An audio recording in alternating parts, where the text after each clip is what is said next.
గెలిచిన సర్పంచ్లకి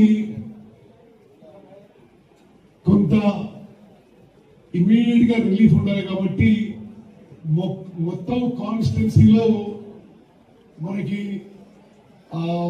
3,500 ఇళ్ళు మంజూరు చేయాలి. ఐ థింక్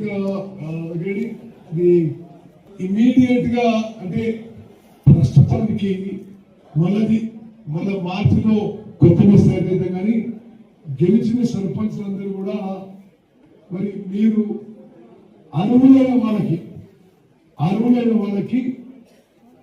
మరి 25-30 ఇళ్లను చూపించగలరు.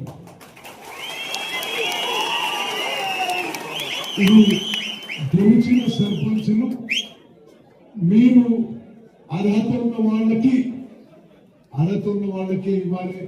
ఆ అర్హత మీకు తెలియకుంటే నా ఆఫీస్ ని కాంటాక్ట్ చేయని చెప్తూ మీరు గెలిచిన సర్పంచులు మీ చాయిస్ ప్రకారమే అర్హత ఉండి మరి వెంటనే 25-30 ఇల్లు అందరికీ మంజూరు చేస్తారు.